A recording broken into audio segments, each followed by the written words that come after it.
جنگل میں بیٹھا پپو شکاری ایک دن سوچ رہا تھا کہ یار جنگل میں تو اتنے ڈھیر سارے خرگوش ہوتے ہیں جن میں سے میں روز پکڑ پاتا ہوں صرف 5، تو میری کمائی بھی صرف ان 5 کے حساب سے ہی ہوتی ہے۔ اب ایسی کیا صورت ہوگی کہ میں خرگوش بھی اور پکڑ لوں تو پیسے بھی زیادہ کما لوں؟ ارے ہاں، اگر ایک چھوٹا سا پنجرا بنا لیتا ہوں اور اس میں گاجر رکھ دیتا ہوں تو میں کم وقت میں زیادہ خرگوش پکڑ سکتا ہوں۔ یعنی ایک دن میں 5 سے زیادہ خرگوش پکڑ کے زیادہ کمائی کر سکتا ہوں۔ مگر اس کا وقت کہاں ملتا ہے، سارا وقت تو ان 5 خرگوشوں کے پیچھے لگ جاتا ہے۔ چلو ذرا PPC کرو بنا کر دیکھتا ہوں۔ تو یہ ہیں وہ خرگوش جو کہ میں روز پکڑتا ہوں، اور یہ پنجرے۔ اب اگر میں روز 5 پکڑتا ہوں تب تو پنجرے بنانے کا وقت ہی نہیں ہے، لیکن اگر میں صرف ایک دن 5 کے بجائے 4 خرگوش پکڑوں اور باقی جو وقت بچتا ہے اس میں سے ایک پنجرا بنا لوں تو کام ہو سکتا ہے۔ یعنی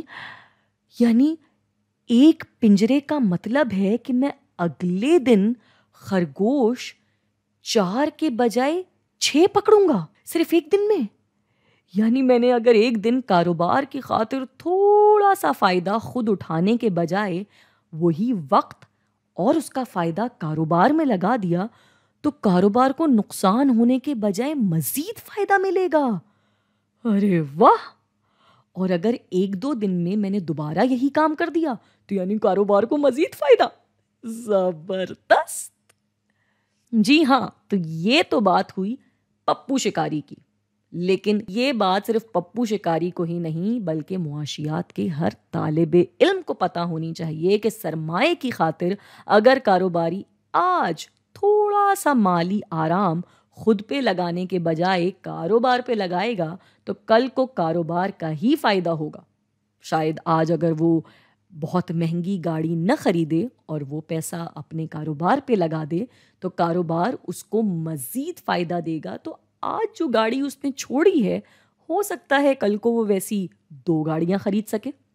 ویسے جس کو اس وقت ہم سرمایہ کہہ رہے ہیں یہ ضروری نہیں کہ صرف پیسہ ہی ہو، یہ ہو سکتا ہے اس کاروباری کا وقت ہو، یہ ہو سکتا ہے اس کاروباری کی کوئی آسائش ہو۔ کسی بھی صورت میں کاروباری کو اپنا آرام وقتی طور پہ قربان کرنا ہوتا ہے تاکہ کاروبار کو پروان چڑھایا جا سکے۔ یہ ہوتی ہے وہ سرمایہ داری جو کاروباری کو اپنے کاروبار میں کرنی ہوتی ہے۔